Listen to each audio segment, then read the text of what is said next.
Hello प्यारे दोस्तों, स्वागत है आपका इंटरव्यू क्लासेस में। आज हम बात करेंगे अपने 10वीं कक्षा के अर्धवार्षिक परीक्षा 2023-24 हाफ ईयरली एग्जामिनेशन 2023-24 का जो साइंस का पेपर है, विज्ञान का पेपर है, उसके बारे में डिस्कस करेंगे। पूरा पेपर कंप्लीट सोल्यूशन मिलेगा। इससे पहले इंग्लिश का जो पेपर कैसा आने वाला है उसको अपलोड कर दिया गया अपने चैनल पे, आप जाके देख सकते हैं, क्योंकि आपको उससे हिंट मिलेगा कि आपका हाफ ईयरली का पेपर कैसा आने वाला है। और मोस्ट इंपॉर्टेंट क्वेश्चंस हैं जो करवा दिए गए हैं, और साइंस के भी मोस्ट इंपॉर्टेंट क्वेश्चन किस प्रकार के पूछे जाएंगे इस पेपर के आधार पे आप पता लगा सकते हैं, ताकि आपका हाफ ईयर एग्जामिनेशन है वो बहुत ही शानदार ढंग से हो जाए। ठीक है, समय आपके पास 3.25 घंटे रहेगा। टोटल मार्क्स होंगे वो आपके होंगे 70, क्योंकि आप जानते हैं आपके फर्स्ट टेस्ट वो 10 मार्क्स का था, सेकंड भी 10 मार्क्स का हो गया, अब हाफ ईयरली हो जाएगा 70 का। टोटल हो गए 90 मार्क्स। अब 90 में से आपका जो स्कोर होगा, एक और टेस्ट होगा आपके, ठीक है ना, जनवरी फरवरी में होगा 10 मार्क्स का, टोटल हो जाएंगे आपके 100 मार्क्स। और ये 100 में से आप कितना स्कोर कर पाते हैं उसके बेस पे आपके सेशनल मार्क्स यानी 20 नंबर स्कूल से भेजे जाएंगे, और आपके 80 मार्क्स का बोर्ड का पेपर आएगा। ऐसे करके आपके 100 मार्क्स बनेंगे। तो हाफ ईयरली आपके लिए इंपॉर्टेंट है, इसके लिए आपको अच्छे से प्रिपेयर करना चाहिए, ठीक है ना। तो उसके लिए बेहतरीन एक मॉडल पेपर है, इसका कंप्लीट सोल्यूशन देखिएगा और आप कितना स्कोर कर पाते हैं ये भी साथ साथ में देखते रहिएगा, ठीक है। चलिए स्टार्ट करते हैं, क्योंकि आप जानते हैं कि इस बार सिलेबस में कुछ परिवर्तन हुआ। कहने का मतलब सिलेबस कम किया गया है, बढ़ाया कुछ भी नहीं है, कम किया गया है। तो किस प्रकार से क्वेश्चन आएंगे, पेपर पैटर्न थोड़ा बहुत चेंज हुआ है, तो उस हिसाब से क्वेश्चन कैसे मिलेंगे उसके बारे में डिस्कस करेंगे। चलिए देखते हैं अपना पहला जो क्वेश्चन है, हमसे क्या पूछा गया है। निम्नलिखित में से कौन सी एक रासायनिक अभिक्रिया नहीं है, यानी पूछा है which of the following is not a chemical reaction. Not मतलब नहीं है, तो नहीं है मतलब कौन सा परिवर्तन होगा, वो फिजिकल यानी भौतिक परिवर्तन होगा। तो आप देखिए, लोहे पर जंग लगना, रस्टिंग ऑफ आयरन ऑब्जेक्ट्स होता है ना, ये तो भाई लोहे पर जंग लगना ये तो रासायनिक है, ठीक है। भोजन का पकना, कुकिंग ऑफ फूड, ये भी रासायनिक है। बर्फ का पिघलना, मेल्टिंग ऑफ आइस, ये भौतिक है। क्यों? क्योंकि हम उससे वापस बर्फ बना सकते हैं, ठीक है ना। तो ऑप्शन क्या हो जाएगा, स ऑप्शन करेक्ट हो जाएगा। लास्ट में जो कागज का जलना है ना, ये भी क्या है, अपना केमिकल चेंज है, ठीक है ना। तो ऑप्शन कौन सा हो जाएगा अपने, ऑप्शन सी करेक्ट हो जाएगा, स। नेक्स्ट क्वेश्चन देखते हैं। चींटी के डंक में कौन सा अम्ल उपस्थित होता है, यानी विच acid is present in ant sting. तो देखिए option, citric acid, methanoic acid, malic acid और एसिटिक एसिड। मतलब इनमें से आपको पता करना है कि चींटी के डंक में कौन सा होता है। तो हम जानते हैं क्या, मेथनोइक होता है। इसका दूसरा नाम क्या होता है, इसका दूसरा नाम होता है फॉर्मिक, क्या कहते हैं जिसको हम, फॉर्मिक एसिड, ठीक है ना, ये ध्यान रखना। इसका दूसरा नाम भी फॉर्मिक एसिड भी इसी को कहते हैं, मेथनोइक को, ठीक है। तो ऑप्शन कौन सा करेक्ट हो जाएगा अपना, ब ऑप्शन करेक्ट हो जाएगा। नेक्स्ट देखते हैं। समतल दर्पण की फोकस दूरी होती है, यानी the focal length of a plane mirror, तो ये कितनी होती है, अनंत होती है, कितनी, इन्फिनिटी। ए ऑप्शन हो जाएगा इसमें करेक्ट आंसर। चलिए नेक्स्ट क्वेश्चन को देखते हैं। नेक्स्ट क्वेश्चन नंबर 4 है, आकाश के नीले रंग का कारण क्या है, the reason for the blue colour of the sky is. क्या कारण है भाई, तो हम बोलेंगे ऑप्शन ए, क्या, प्रकाश का प्रकीर्णन यानी scattering of light. Option A correct होगा इसमें, ठीक है ना। नेक्स्ट क्वेश्चन देखते हैं, क्वेश्चन नंबर 5। अमीटर को परिपथ में सदा कैसे संयोजित करते हैं, मतलब जो अमीटर होता है ना, how is an ammeter always connected in a circuit. Circuit में अमीटर को हम कैसे लगाते हैं, तो हम उसको हमेशा लगाते हैं कैसे, श्रेणी क्रम में, यानी इन सीरीज, सीरीज में लगाते हैं, ठीक है। चलिए नेक्स्ट क्वेश्चन देखते हैं, क्वेश्चन नंबर 6। ये सारे क्वेश्चन कितने हैं, 1 1 मार्क्स के हैं, ध्यान रखिएगा, ठीक है ना। ऑप्शन बेस्ड क्वेश्चन है, एमसीक्यूज। नेक्स्ट है, लघुपतन के समय परिपथ में विद्युत धारा का मान क्या होता है, मतलब पूछा है कैसा होता है मान, मतलब what is the value of electric current in the circuit at the time of short circuit. Short circuit होता है तो उस समय धारा यानी जो करंट होता है ना वो कैसा फ्लो होता है, बहुत कम हो जाता है यानी बिकम्स वेरी लो, परिवर्तित नहीं होता है, डज नॉट चेंज, बहुत अधिक बढ़ जाता है, इंक्रीजेस ग्रेटली। तो ऑप्शन क्या होगा, बहुत ज़्यादा बढ़ जाता है, इसी के कारण क्या होता है, सर्किट होता है, शॉर्ट सर्किट यानी लघुपतन हो जाता है। तो ऑप्शन क्या हो जाएगा अपना, सी ऑप्शन करेक्ट हो जाएगा। चलिए नेक्स्ट क्वेश्चन देखते हैं। ऊर्जा का पिरामिड होता है, कैसा होता है, सदैव सीधा होता है यानी ऑलवेज स्ट्रेट, ठीक है। The pyramid of energy is always straight, A option correct हो जाएगा। चलिए नेक्स्ट क्वेश्चन देखते हैं। मेंडल किस पौधे पर प्रयोग किए? मेंडल ने किस पौधे पर प्रयोग किए? On which plant did Mendel experiment? कौन से पे किए थे? तो ये किए थे पी यानी मटर पे। ऑप्शन क्या हो जाएगा? बी ऑप्शन करेक्ट हो जाएगा। इसका साइंटिफिक नेम भी पूछते हैं कभी, पाइसम सेटाइवम, ठीक है ना, कोई पूछ ले तो याद रखना पाइसम सेटाइवम। अगला क्वेश्चन हमसे पूछा गया है, अलैंगिक जनन मुकुलन द्वारा होता है, किस में होता है? मतलब asexual reproduction occurs through budding किस में होता है? तो आप बोलोगे हीस्ट में होता है। किस में होता है? इन हीस्ट, ठीक है ना। चलिए क्वेश्चन नंबर 10 देखते हैं। मनुष्य में मस्तिष्क का मुख्य जो सोचने वाला भाग है वो कौन सा है? मतलब the main thinking part of the brain in human is कौन सा होता है? तो उसे हम कहते हैं अग्र मस्तिष्क, ठीक है ना। नहीं तो हम इसको प्रमस्तिष्क भी कहते हैं। क्या कहते हैं? प्रमस्तिष्क, ठीक है ना। प्रमस्तिष्क भी कह सकते हैं, उसके भाग है अग्र मस्तिष्क का, ठीक है। और इंग्लिश में क्या होगा? फोर ब्रेन, जिसको हम कहते हैं सेरेब्रम। क्या कहते हैं? सेरेब्रम। नेक्स्ट देखिए, भोजन नली के किस भाग में भोजन का पूर्ण पाचन हो जाता है? पूर्ण पाचन कौन से भाग में होता है ये आपको बताना है। तो देखिए पूर्ण पाचन कहाँ होता है? ऑप्शन देखिए, आमाशय, मुखा मुख गुहा, वृद्धांत्र या शुद्रांत्र। मतलब in which part of the food pipe does complete digestion of food take place, ठीक है ना। तो करेक्ट ऑप्शन क्या होगा? D option. इसको हम है ना छोटी आंत भी कहते हैं, ठीक है ना। शुद्रांत्र को क्या कहते हैं? छोटी आंत, यानी स्मॉल इंटेस्टाइन में जो है फूड पूरा डाइजेस्ट हो जाता है, ठीक है ना। क्वेश्चन नंबर नेक्स्ट देखिए 12th, जो एमसीक्यू का लास्ट क्वेश्चन है। क्वेश्चन है, निम्न में से कौन सा असंतृप्त हाइड्रोकार्बन है? असंतृप्त हाइड्रोकार्बन कार्बन क्या होता है? जिसमें ना डबल बॉन्ड होता है, कार्बन कार्बन के बीच में डबल बॉन्ड होता है, ठीक है ना, वो होते हैं, ठीक है। और ट्रिपल बॉन्ड भी हो सकता है, डबल बॉन्ड भी हो सकता है, ठीक है ना। तो देखिए असंतृप्त और जो संतृप्त होते हैं मतलब सैचुरेटेड होते हैं ना, उनमें सिंगल बॉन्ड ही होता है। तो देखिए एसिटिलीन, ब्यूटेन, प्रोपेन, मिथेन। तो इसमें से कौन सा करेक्ट होगा? हमने कहा इसमें क्या लगा? ईन। जिसमें ईन लगा होता है ना वो क्या होता है? ईन और आइन। ईन और आइन लगे होते हैं ना, वो डबल बॉन्ड और ट्रिपल बॉन्ड को शो करते हैं। तो किस में होगा फिर? हमने कहा एसिटिलीन। ऑप्शन क्या हो जाएगा? B option correct. Sorry A option, यहाँ पे ए ऑप्शन होगा, यहाँ सब जगह बी भी लिखा हुआ, ये मिसप्रिंट है, ठीक है ना। यहाँ पे ए ऑप्शन करेक्ट हो जाएगा। चलिए fill in the blanks. Next question जो सेकंड होगा आपका फिल इन द ब्लैंक्स का होगा। मैचअप्स भी इसमें आपसे पूछे जा सकते हैं, ठीक है ना। तो उस हिसाब से ये क्वेश्चन इंपॉर्टेंट है, इनको मैचअप्स के फॉर्म में भी पूछा जा सकता है, ठीक है। चलिए देखते हैं क्वेश्चन क्या है। कैल्शियम ऑक्सीक्लोराइड यानी CaOCl2 का प्रचलित नाम क्या है? The popular name of CaOCl2। तो इसका नाम देखिए क्या होता है? कैल्शियम ऑक्सीक्लोराइड होता है। और इसका प्रचलित जो नाम होता है उसको हम कहते हैं विरंजक चूर्ण। क्या कहते हैं? विरंजक चूर्ण, ठीक है ना। और इंग्लिश में क्या कहेंगे? Bleaching powder. क्या कहेंगे? ब्लीचिंग, CHING, ब्लीचिंग पाउडर, ठीक है ना। ये इसका नाम होता है। अगला देखिए, माँ को भ्रूण को माँ के रुधिर से पोषण प्रदान करने वाली संरचना को हम क्या कहते हैं? प्लेसेंटा। क्या कहते हैं? प्लेसेंटा, ठीक है ना, ये ध्यान रखिएगा प्लेसेंटा। अच्छा इंग्लिश में भी प्लेसेंटा ही कहेंगे, PLACENTA, प्लेसेंटा, ठीक है ना। नेक्स्ट देखिए, मिश्र धातु मतलब कौन सा एलॉय जो है उसका उपयोग हम विद्युत तारों की परस्पर वेल्डिंग के लिए होता है। मतलब हम वेल्डिंग करते हैं ना, उसके लिए किसका उपयोग करते हैं? तो उस मिश्र धातु का नाम होता है शोल्डर। क्या होता है? शोल्डर, ठीक है ना। इंग्लिश में कहेंगे शोल्डर, सेम ही नाम होता है हिंदी इंग्लिश में। अच्छा ये शोल्डर बनता किससे? क्योंकि अलॉय है मतलब दो चीज़ों से बना है। तो देखिए इसमें एक होता है लेड जिसको हम कहते हैं PB, और एक होता है टिन जिसको हम कहते हैं SN। 50-50% दोनों होते हैं, ठीक है ना, ये ध्यान रखिएगा, ठीक है। बड़ा आसान है, शोल्डर को याद रखिएगा। और बना किससे है? तो आप बोलोगे PB और टिन से, मतलब लेड और टिन से। नेक्स्ट देखिए, ऑक्सीजन की उपस्थिति में पाइरूवेट का विखंडन डैश में होता है, यानी in the presence of oxygen pyruvate breaks down into. Pyruvate किस में टूटता है? मतलब कहाँ पर टूटता है ये? बॉडी में लोकेशन क्या होती है? तो उसको आप बोलोगे माइटोकॉन्ड्रिया। क्या बोलेंगे? माइटोकॉन्ड्रिया,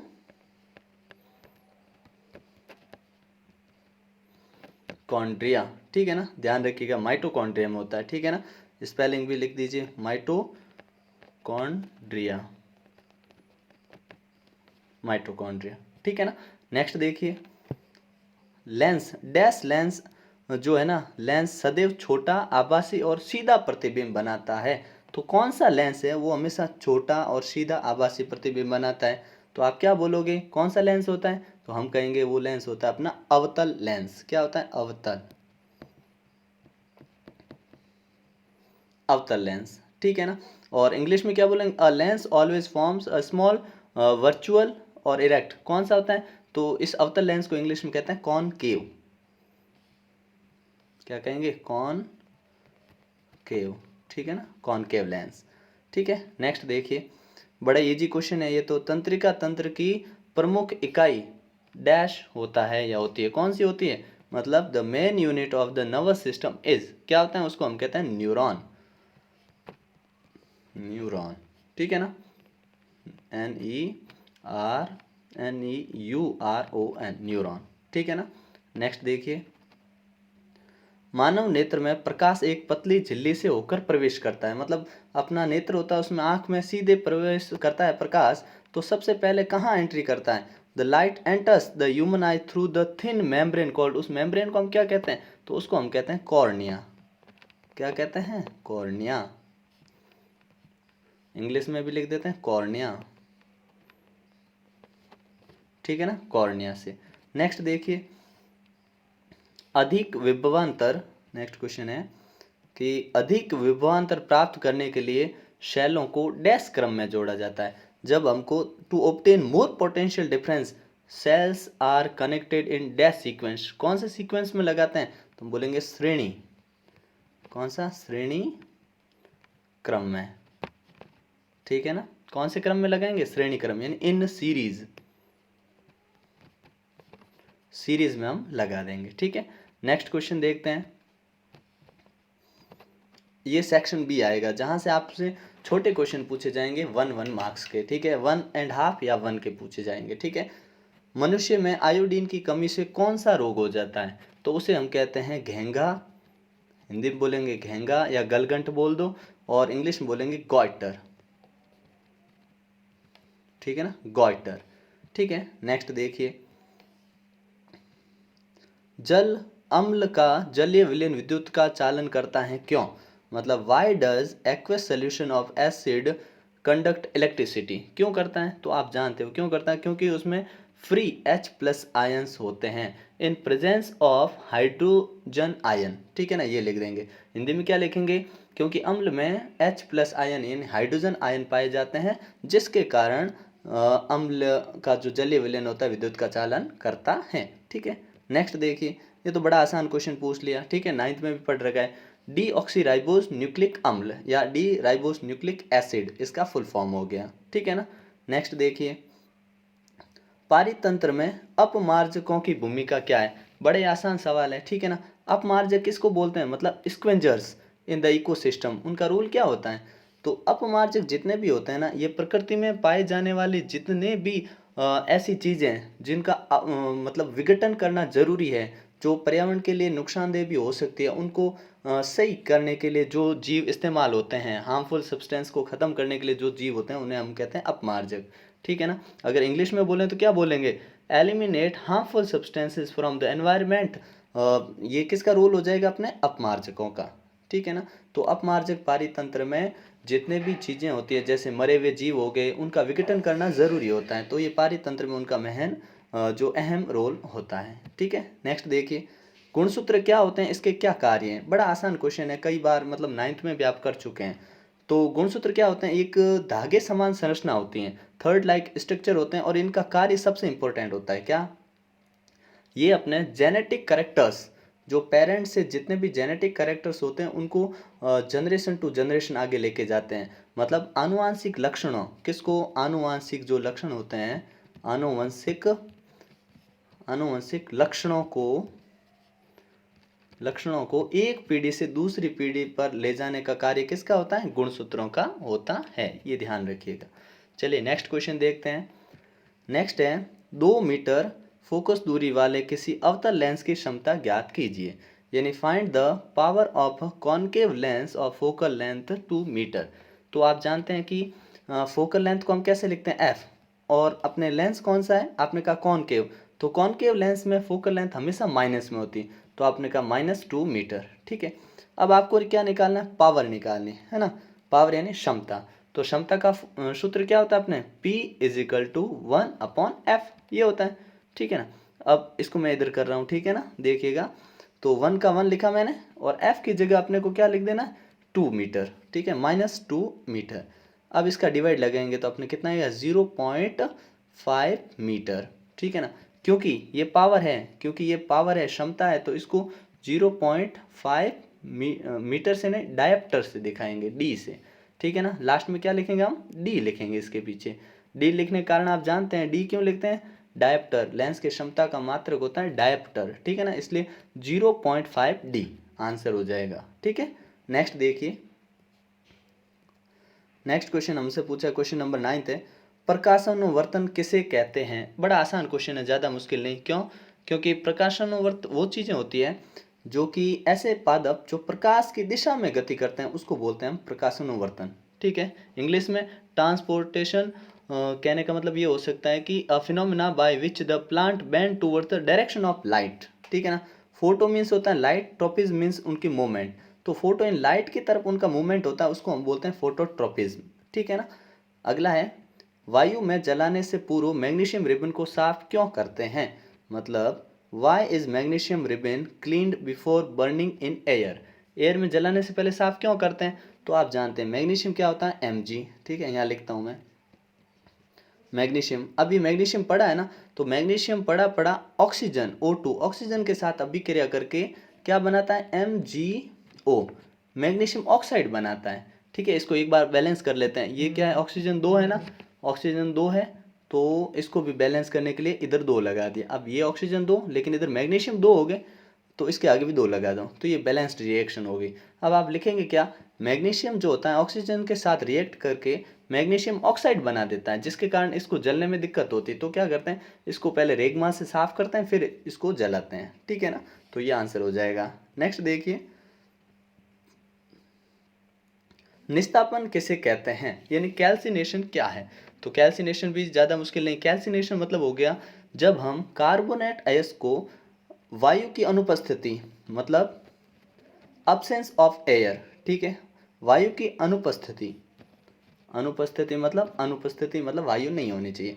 एंड और क्या होता है, उच्च तापमान, तापमान कैसा होता है, हाई टेम्परेचर, वायु की अनुपस्थिति और उच्च तापमान पर गर्म करते हैं, उसको हम बोलते हैं निस्तापन।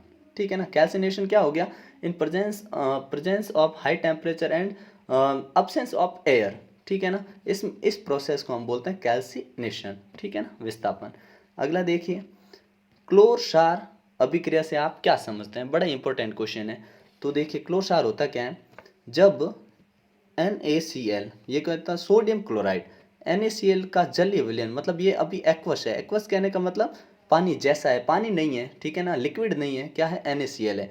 इस NaCl के जलीय विलयन को यानी एक्वस सोल्यूशन को हम क्या कहते हैं, ब्राइन कहते हैं। ये भी याद रखिएगा, ब्राइन पूछा जा सकता है, ब्राइन क्या है। तो ब्राइन क्या होता है, NaCl मतलब सोडियम क्लोराइड के जलीय विलयन को यानी एक्वस सोल्यूशन को ब्राइन कहते हैं। जब इसके अंदर हम इलेक्ट्रिसिटी पास करवाते हैं, क्या, करंट, जब इसके अंदर से हम करंट पास करवाते हैं, तो क्या बनेगा, एक तो बनेगा अपने NaOH, ठीक है, सोडियम हाइड्रोक्साइड। दूसरा बनेगा अपने क्लोरीन, Cl2 क्लोरीन। तीसरा बनेगा अपने क्या, हाइड्रोजन गैस। तो देखिए, इसके अंदर ये क्या, इसको बोलेंगे हम क्षार, क्योंकि देखो अपने क्या आया, क्लोर क्षार।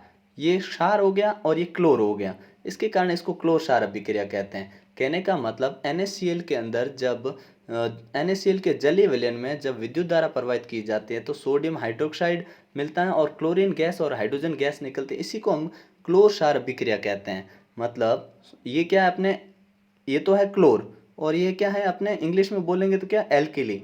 ये एल्किली है और ये क्लोर है, इसी के कारण हम इसको क्लोर क्षार या क्लोर एल्किली रिएक्शन कहते हैं। ठीक है ना, नेक्स्ट क्वेश्चन देखते हैं। दर्पण सूत्र लिखिए और उस दर्पण का नाम भी बताइए जो बिंब का सीधा और आवर्धित बड़ा प्रतिबिंब बना सके।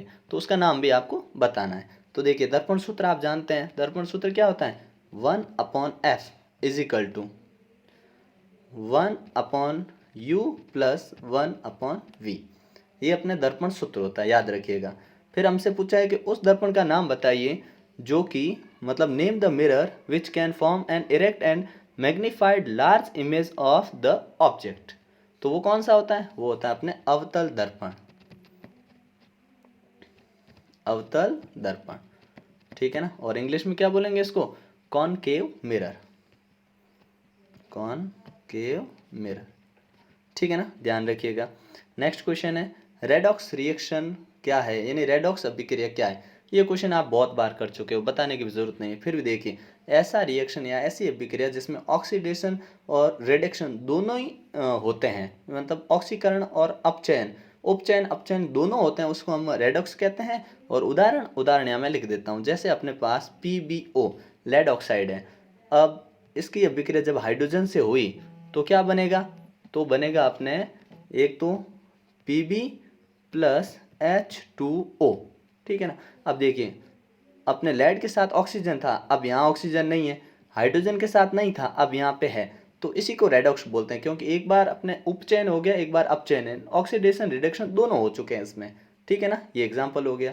नेक्स्ट देखिए, धोने का सोडा और बेकिंग सोडे के दो दो प्रमुख उपयोग बताइए, मतलब mention two main uses of washing soda and baking soda. बड़े आसान है, इनके दोनों के यहाँ लिखता हूँ, याद कर लेना अच्छे से, क्योंकि एग्जाम में बहुत बार पूछे गए। तो अपने धोने का सोडा है ना, ये साबुन बनाने में, यानी सोप इंडस्ट्री में, ठीक है, पहला यूज़ ये लिख देंगे सोप इंडस्ट्री। और ग्लास इंडस्ट्री यानी कांच बनाने में किया जाता है इसका यूज़, ठीक है। और दूसरा इसका यूज़ क्या लिखेंगे? दूसरा इसका यूज़ लिखेंगे कि इससे हम क्या, जल की स्थायी कठोरता,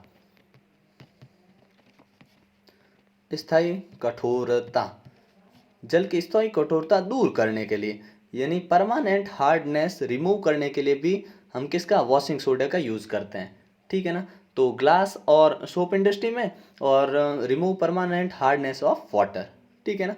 और दूसरा देखिए बेकिंग सोडा, इसके दो यूज़ क्या होंगे? तो एक यूज़ इसका हम बोल देंगे पाव रोटी, कहने का मतलब इन किचन, ठीक है ना, रसोई में इसका उपयोग करते हैं खाना बनाने के लिए, ठीक है ना। खाना बनाने में पाव रोटी ऐसे फूलने वाली जो चीज़ें बनती है ना, वो बेकिंग सोडे से बनती है, ठीक है। और एक और क्या बोल देंगे, अग्निशामक यंत्र में, ये अग्नि, ठीक है ना, क्या बोलेंगे, अग्निशामक, अग्निशामक जो अपने यंत्र आता है उसमें उपयोग करते हैं, यानी फायर एक्सटिंग्विशर में हम किसका, बेकिंग सोडे का यूज़ करते हैं, ठीक है ना। अगला देखिए, न्यूरॉन का आपको क्या है, चित्र बनाना है, कहने का मतलब make a label diagram of a neuron nerve cell, यानी न्यूरॉन, ठीक है ना, बड़ा इजी आप इसको बना सकते हैं। नेक्स्ट क्वेश्चन देखिए, उभयधर्मी ऑक्साइड क्या होते हैं, दो उभयधर्मी ऑक्साइडों के उदाहरण दीजिए। तो बड़ा आसान है, उभयधर्मी ऑक्साइड वो होते हैं जिनके अंदर मतलब अम्ल व क्षार, अम्ल और क्षार दोनों के गुण पाए जाते हैं, मतलब amphoteric oxides have both acidic and basic properties, ठीक है ना। एसिडिक और बेसिक दोनों प्रॉपर्टी होते हैं, उसको हम एम्फोथेरेटिक कहते हैं। और इसके एग्जाम्पल एग्जाम्पल आप लिख सकते हो जिंक ऑक्साइड और एल्यूमिनियम ऑक्साइड, ठीक है ना, ये दोनों इसके एग्जाम्पल हो गए, ठीक है ना। नेक्स्ट देखिए, जाइलम और फ्लोएम में पदार्थों के वहन में क्या अंतर है। ये भी बड़ा आसान क्वेश्चन है, ठीक है। याद करने का तरीका क्या है, जाइलम में पहला अक्षर क्या है, ज है, तो ये जल, कहने का मतलब जाइलम जो है जल का वहन करता है, ठीक है ना। और फ्लोएम क्या करता है, फ्लोएम करता है अपने भोजन का वहन, मतलब प्रकाश संश्लेषण की क्रिया के बाद ये करेगा अपने जल, जल का वहन करेगा और खनिज लवण का वहन करेगा, ठीक है ना। जबकि अपने फ्लोएम है वो क्या करेगा, वो भोजन का, जो प्रकाश संश्लेषण की क्रिया के बाद जो फूड बनेगा फोटोसिंथेसिस के बाद, उसको ट्रांसपोर्ट करेगा। और दूसरा ये जो होता है वो एक दिशा में होता है, कौन सी, एक दिशा में होता है, और ये सभी दिशाओं में होता है, ठीक है ना, कितनी, सभी दिशाओं में होता है। अगला देखिए, नेक्स्ट है अपना क्वेश्चन, अलैंगिक और लैंगिक जनन में क्या अंतर है। तो ये भी बड़ा आसान है, ठीक है ना, अलैंगिक और लैंगिक जनन में डिफरेंस। तो सुनिएगा क्या आंसर इसका लिखेंगे हम, मतलब explain the difference between asexual and sexual reproduction. तो ध्यान रखिए, जो अपने सेक्सुअल होता है ना और असेक्सुअल, सेक्सुअल में ओनली 2 पेरेंट्स, मतलब सेक्सुअल में 2 पेरेंट्स चाहिए, असेक्सुअल में ओनली 1 पेरेंट, ठीक है ना। ओके, मतलब लैंगिक जनन के अंदर 2 जनक चाहिए होते हैं, कितने, 2 जनक। और अलैंगिक में एक ही जनक होगा, वो अपने जैसी दूसरी प्रतिकृति बना लेगा, ठीक है। दूसरा अंतर क्या लिख सकते हैं, अलैंगिक जनन में क्या होता है, अपने जितने भी अलैंगिक जनन क्रिया होते हैं उसमें कोई युग्मक नहीं बनता है, ठीक है, युग्मक नहीं। और इसमें क्या होता है, अपने युग्मक बनता है, ठीक है। लैंगिक जनन में, अलैंगिक में युग्मक नहीं बनेगा और इसमें युग्मक बनेगा, ठीक है। नेक्स्ट देखिए, ये 2 डिफरेंस आप इसमें ये लिख सकते हैं। अब बोला है कि मेंडल द्वारा प्रयोग किए मटर के पौधे का चुनाव ही क्यों किया गया। तो सबसे पहली बात, मटर के पौधे को चुनने के, एक तो लाइफ स्पैन शॉर्ट होता है, किसका, अपना जो पी प्लांट होता है ना, उसका लाइफ स्पैन शॉर्ट होता है, मतलब बहुत ही जीवन चक्र उसका कम होता है, आसानी से कम समय में ज़्यादा पीढ़ियों पर अध्ययन किया जा सकता था। और दूसरा आप क्या लिख सकते हो, दूसरा हम ये लिख सकते हैं कि इसमें ना स्वपरागण, स्वपरागण मतलब सेल्फ पॉलिनेशन इसमें पॉसिबल था, इसलिए मेडन ने फिर किसको चुना, मटर को चुना। नेक्स्ट है कि अंतरिक्ष में जो यात्री जाते हैं उनको आकाश नीला नहीं दिखाई देता, उनको ब्लू नहीं दिखाई देता, कैसा, एपियर ब्लैक, मतलब उनको ब्लैक कलर का दिखाई देता है, क्यों। तो इसका सीधा सा कारण है, इन अब्सेंस ऑफ क्या होता है, वहाँ पे वायुमंडल नहीं होता है। तो इन अब्सेंस ऑफ क्या बोलेंगे उसको हम, वायुमंडल नहीं होता है, स्पेस होता नहीं है, जिसके कारण वहाँ पे लाइट स्कैटर हो नहीं पाती। जब लाइट स्कैटर ही नहीं हो पाती तो हमको वो ब्लैक नज़र आता है। कहने का मतलब वायुमंडल की अनुपस्थिति के कारण वहाँ पे प्रकीर्णन नहीं हो पाता प्रकाश का, जिसके कारण अपने को जो आकाश है, अंतरिक्ष यात्री जितने भी एस्ट्रोनॉट जाते हैं उन सबको कैसा दिखाई देगा, काला दिखाई देगा, ठीक है ना। फिर नेक्स्ट है आपके क्वेश्चन नंबर 22, जिसमें बोला है किसी विद्युत परिपथ की व्यवस्था आरेख को खींचिए, ठीक है। आपको डायग्राम बनाना, जिसमें बैटरी में 3 सेल वाली बैटरी बनाइए, जिसमें 2-2 वोल्ट, मतलब 6 वोल्ट टोटल हो गया, जिसमें आपके R1 ये एक रजिस्टर R1 जो ये होगा 5 ओम, दूसरा होगा अपने 8 ओम, तीसरा होगा 12 ओम, ठीक है। प्लग की भी लगाइए और सबको है ना सीरीज में, कंबाइन इन सीरीज में लगाइए। तो हमने कहा अभी बनाते हैं इसको। तो देखिए सबसे पहले जो है यहाँ से ये बनाया हमने और यहाँ पे लगाया हमने के, यानी कुंजी, ठीक है। जो इन्होंने बोला कि की बनाइए, की बना दी, ठीक है ना। अगला देखिए, अब करंट फ्लो ऐसे होगा, ठीक है ना, ध्यान रखिएगा इसका। अब इन्होंने बोला है कि 3 सेल बैटरी लगानी है 2-2 वोल्ट की, यानी टोटल 6 वोल्ट हो जाएंगे। तो देखिए बैटरी लगाने के लिए बैटरी बनाते पहले ये बनाया छोटा, फिर एक बड़ा, फिर छोटा, फिर बड़ा, फिर छोटा, फिर बड़ा, ये सेल हो गए। 3 सेल मिलके एक बैटरी बन जाती है, 2 सेल से भी एक बैटरी बन जाती है। अब इनको हम जोड़ देते हैं बीच में, तो इसको इसको जोड़ेंगे, इसको इसको जोड़ेंगे और इसको जोड़ देंगे, ठीक है ना, ऐसे चलेगा। और रजिस्टर कितने बोले अपने को, 3, ठीक है ना। ये इस प्रकार से करंट फ्लो ऐसे रहेगा, डायरेक्शन ये रहेगी, ठीक है ना। इतना ही बोला। यहाँ पे बोला था R1 कितना बोला था, 5 ओम, ठीक है। दूसरे में बोला था 8 ओम, यहाँ 8 ओम लिख दीजिए, ठीक है ना। और तीसरा बोला था अपने को 12 ओम, तो यहाँ 12 ओम लिख दीजिए, ठीक है ना। और ये बैटरी जो है 6 वोल्ट की बैटरी है, यहाँ पे लगी हुई है, ठीक है ना। ये ध्यान रखिएगा, इस प्रकार से ये आपको दिखा देना है। अगला देखिए, क्वेश्चन पूछा है कि पारितंत्र में कितने प्रकार के घटक होते हैं, नाम लिखिए, यानी how many types of components are there in the ecosystem, right name. कितने टाइप के होते हैं, 2 कंपोनेंट होते हैं, कितने होते हैं, 2। एक तो होता है जैविक और दूसरे होते हैं अजैविक, ठीक है ना, जैविक और अजैविक। अब समझिएगा, इंग्लिश में क्या बोलेंगे जैविक को, हम बोलेंगे बायोटिक, क्या बोलेंगे, बायोटिक। और ये होते हैं अबायोटिक, ठीक है ना, बहुत ही आसान है। अब इसमें अपने को एग्जाम्पल पूछे तो जितने भी जीवित चीजें हैं, लिविंग थिंग है, जैसे पेड़ पौधे, मनुष्य, जीव जंतु, वो सारे बायोटिक यानी जैविक में आएंगे। अजैविक में जितने भी जो जीवित नहीं है, नॉन लिविंग थिंग जिसको बोलेंगे, जैसे कौन, जैसे पानी, ठीक है ना, मिट्टी, ठीक है ना, ये सारी चीज़ें, पत्थर वत्थर, ये सारी चीज़ें किस में, अजैविक में आएगी। ठीक है, बड़ा आसान था ये। नेक्स्ट क्वेश्चन देखते हैं। मानव हृदय का नामांकित चित्र लेबल डायग्राम बनाना अपने को ह्यूमन हार्ट का, बड़ा ही आसान है, आप बना सकते हैं। ठीक है, नेक्स्ट क्वेश्चन देखिए, ये बड़े क्वेश्चन है जो आपको है ना 3 क्वेश्चन पूछे जाएंगे बड़े बड़े। ठीक है, ऑप्शन में भी इसमें क्वेश्चन मिलेंगे आपको। ठीक है ना, तो देखिए क्या क्वेश्चन पूछा हमसे। एक यौगिक है और एल्यूमिनियम का प्रयोग कर, इस यौगिक के साथ एल्यूमिनियम लेते हैं ना तो रेल लाइनों को जोड़ने में काम में लाया जाता है।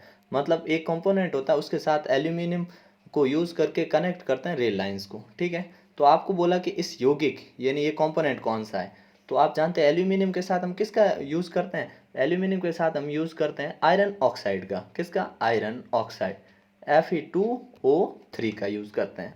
ठीक है ना, अब ये हो गया अपने यौगिक हो गया। दूसरा पूछा इस अभिक्रिया का नाम, right the name of this reaction, तो इसको हम कहते हैं थर्मेट अभिक्रिया। क्या कहते हैं, थर्मेट अभिक्रिया। ठीक है ना, अभिक्रिया का नाम पता लग गया। अगला हमसे इसमें क्या पूछा गया है कि आप इसकी है ना रिएक्शन भी लिखिए। रिएक्शन लिखने को बोला अपने को, तो रिएक्शन लिख देते हैं इधर।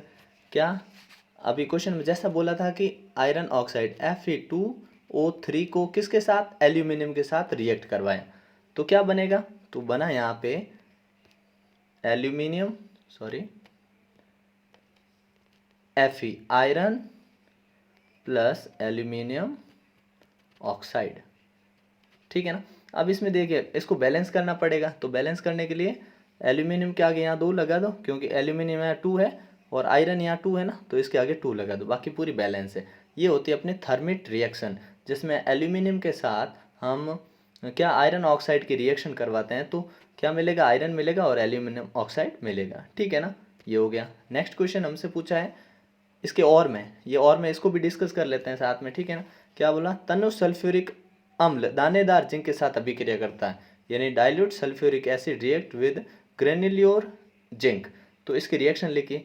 तो रिएक्शन देखिए, जिंक है तो Zn लिखिए, और किसके साथ करवा रहे हैं, तनु सल्फ्यूरिक अम्ल यानी डाइल्यूट सल्फ्यूरिक एसिड। सल्फ्यूरिक अम्ल क्या होता है, H2SO4, इसे अम्लों का राजा भी कहते हैं। ठीक है, अब ये रिएक्शन हुई तो बनेगा क्या, तो बनेगा जिंक सल्फेट ZnSO4 और क्या, हाइड्रोजन गैस रिलीज होगी। ठीक है ना, ये रिएक्शन होगी इसकी, ये पहले की होगी। सेकंड बोला है तनु हाइड्रोक्लोरिक अम्ल मैग्नीशियम पट्टी के साथ अभिक्रिया करता है, dilute hydrochloric acid reacts with the magnesium strip, तो इसको करिए, तो ये भी बड़ा आसान है। मैग्नीशियम है, ठीक है, किसके साथ, HCl के साथ, और कन बनेगा क्या, कि बना क्या, एक तो बना मैग्नीशियम स्ट्रिप यानी मैग्नीशियम क्लोराइड और हाइड्रोजन गैस रिलीज हुई। अब एक बार इसको देख लो बैलेंस है कि नहीं, तो यहाँ पे HCl, तो क्लोरीन यहाँ पे 1 है, यहाँ 2, तो इसके आगे 2 लगा दीजिए, अब पूरा ये बैलेंस हो गया। ठीक है ना, नेक्स्ट क्वेश्चन देखते हैं। ये जो क्वेश्चन है बड़े आसान क्वेश्चन है, इन सभी का सोल्यूशन भी आपको जल्दी मिल जाएगा। ठीक है ना, क्योंकि ये क्वेश्चन आपको इंपॉर्टेंट क्वेश्चन के अंदर कल प्रोवाइड करवा दिए जाएंगे सारे वैसे। ठीक है ना, नहीं तो आंसर देखना चाहो तो दिए भी जा सकते हैं, कमेंट सेक्शन में आप पूछिएगा इसका, आपको कंप्लीट अगर PDF भी चाहिए तो कमेंट सेक्शन में ज़रूर लिखिएगा। ठीक है ना, फिर हमसे पूछा, ये बड़े आसान क्वेश्चन है। ठीक है ना, कि सोने चांदी है, इसे आभूषण गहने ज्वेलरी क्यों बनाते हैं, क्योंकि ये क्या होता है, एक तो इन पे रस्टिंग नहीं होती, जंग नहीं लगता, दूसरा इसमें तन्यता होती है। ठीक है ना, और सोडियम पोटेशियम लिथियम को तेल के अंदर क्यों रखते हैं, क्योंकि ये एयर में और वाटर में जहाँ भी रखोगे हाईली रिएक्टिव, बहुत ज़्यादा अभिक्रियाशील होके अभिक्रिया करते हैं, जिससे खतरनाक दुर्घटनाएं भी हो सकती है। ठीक है ना, चलिए ठीक है, और लास्ट क्वेश्चन है ये 28। ठीक है ना, जिसमें भाप के साथ आयरन की रिएक्शन। भाप क्या होता है, भाप आप जानते हो, आयरन तो होता है अपना Fe। ठीक है, और भाप मतलब H2O यानी स्टीम यानी वाटर। ठीक है ना, वाटर का ही फॉर्मूला लिखना अपने को, और इससे करेंगे तो बनेगा क्या, तो हम जानते हैं कि ये क्या एक रस्टिंग की रिएक्शन है, तो Fe3O4 और यहाँ पे बनेगा H2। ठीक है ना, अब इसको बैलेंस करना है तो बैलेंस कर दीजिए। ठीक है ना, ऑक्सीजन यहाँ पे कितना है, यहाँ पे ऑक्सीजन 4 है, इसके आगे 4 लगा दो। अब ये हाइड्रोजन कितने 8 हो गए, तो इसके आगे 4 लगा दो। ठीक है, F यहाँ 1 है, यहाँ पे 3 है, तो इसके आगे 3 लगा दो, ये बैलेंस भी हो गई। ठीक है ना, इस प्रकार के ये क्वेश्चन है, बड़े आसान क्वेश्चन है। इन सबको आप एक बार देखिएगा, मिलाइएगा, और दोस्तों के साथ इस वीडियो को शेयर ज़रूर करिएगा। और सारे पेपर आपको यहाँ पे मिल जाएंगे कमेंट सेक्शन में। और ज़रूर लिखिएगा नेक्स्ट आपको पेपर कौन सा चाहिए, और अपने एग्ज़ाम की अच्छे से तैयारी करते रहिए। मिलते हैं नेक्स्ट पार्ट में, तब तक के लिए जय हिंद जय भारत।